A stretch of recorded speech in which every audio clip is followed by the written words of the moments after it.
All right, hello wine-drinking people. We're back with more of what I drank yesterday, and what a killer way to start the year out. This Super Syrah tasting at the Hollywood Wine Society, and this was Bob Malliner's event, and it's pretty much Bob's group. He's had this group around for 30 years now, I think, meeting every first Tuesday of the month, and it was a full house tonight. This Super Syrah tasting, a great example of what this varietal can do, not only in the old world, the Northern Rhone, Southern Rhone, where you find Syrah, the south of France, but in the New World. One of the most surprising wines of the night was the star of our Super Syrah tasting last year, this El Porvenir Laborum Syrah from Salta, from Cafayette, one of the highest elevation vineyards in the world, and this wine just had an incredible bouquet, lovely mocha and sweet plum, a bit smoky, really smooth tannins, 03, really fully mature right now, but still had lovely fruit, lovely freshness, and man, I went back to this wine a couple times, and it kept changing, and the last time I smelled it, it smelled like s'mores, man. It was just incredible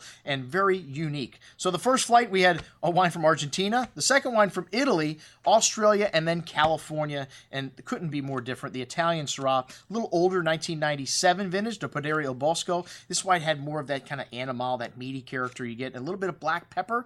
A lot of people were saying, where's the black pepper? I get black pepper in my Syrah. Well, only in the Northern Rhone you really get black pepper. In some other places you get some nice black spices to it, but that distinct black pepper really, to me, comes out in the Northern Rhone. This wine had a little bit of it, some nice dried herbs, really smooth and silky, a little herbal, minty note at the end, nicely balanced. Definitely the lesser of all the wines in this first flight, but still very good, as was the 1996 Penfolds Kalimna Bin 28 Shiraz. This wine had that little black licorice, that eucalyptusy minty note that you get from Australian Shiraz, that lovely blackberry fruit, nice jammy, but soft tannins. This wine really drinking nicely, but one you want to drink up if you have the 96 vintage of Penfolds Kalimna. The 08 Kipe Syrah from our good friend Bob Lindquist, one of the masters of Syrah in Southern California. This wine from the Bien Nacido vineyard, one of the most famous vineyards, and this wine's got a beautiful blackberry fruit, dried herbs. This wine had a little bit of that black pepper spice to it, smooth and round tannins, a bit of animal, some of those dark spices coming through on the finish, and wonderful balance. This was my favorite wine in the first flight, and probably the least expensive. Well, all these were relative values compared to the next flight, which is our Washington State, Oregon, rather, and California flight. And a lot of people don't realize that Walla Walla, even though the winery is located in Washington State, as it says here, a third of the appellation is in Oregon, and the In the Rocks appellation is part of that.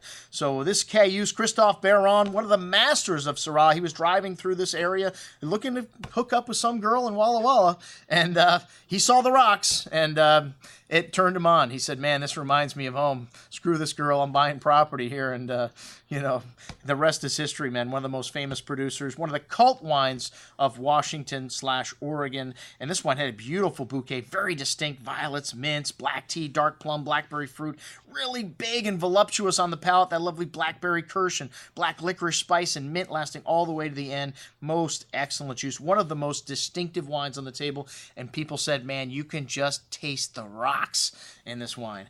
All right, the Arajo Syrah Islay Vineyard. Wow, man, this wine was dark, deep. The 1999 vintage had a lot of tannins. Took a long time to come around. Had espresso, black tea, soy, blackberry, gamey, meaty notes. Really big and tannic. This wine's still a little monster. A little bit musty, though, on the palate. This bottle may have been slightly off, but still excellent. And the lesser wine in this flight for me, but this flight was a blockbuster. The Alban Riva 2003.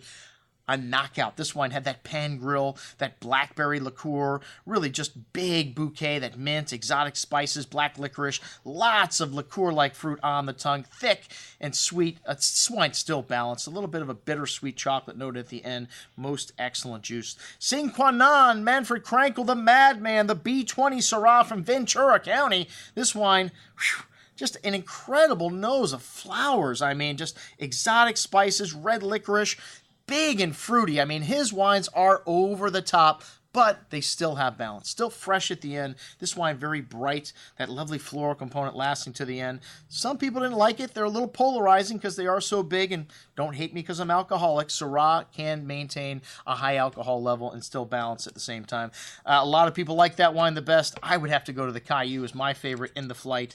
And then the money flight. That's right, folks. The money wines last. Hey, I had 12 glasses, so I got to go back and forth, back to the first flight. to the second. A lot of these guys don't bring their own glasses, so they only have 4 glasses, and they dump out the wines they don't drink. Unbelievable. What an incredible waste of wine. Great wines like this. The last flight, let's see, the Chablais over $1,000. The La Chapelle 90. The 88 Gigal La Turque, simply amazing. Over $1,000 if you can find it. I ain't dumping out any of these wines. Well, it was the last flight, so nobody dumped these. They dumped them in their dump bucket. We started out with a Penfolds Grange, the second Penfolds wines, and it was kind of fun to taste the Grange on one side of the flight, and then the Hermitage La Chapelle from the same vintage on the other, the 90. Very different wines, both of them outstanding. This 90 Grange, wow. Still had an incredible amount of black cherry fruit, that eucalyptus, that minty note you had there, and really rich and plush and velvety on the tongue. A little bit of a mint chocolate chip cookie finish. That's one of the things you get from Australian Shiraz, and this wine most excellent. The 78 Bruni Blonde, a classic vintage in the Northern Rhone, and this wine had that smoky bacon fat just sticking out in the nose. That's how you know you got Côte Rôtie, man. Plums, roasted herbs, really smooth and polished. This wine big, but still had some nice fruit to it, but lighter and really drinking past its prime probably. I would have liked to have had this wine a few years ago.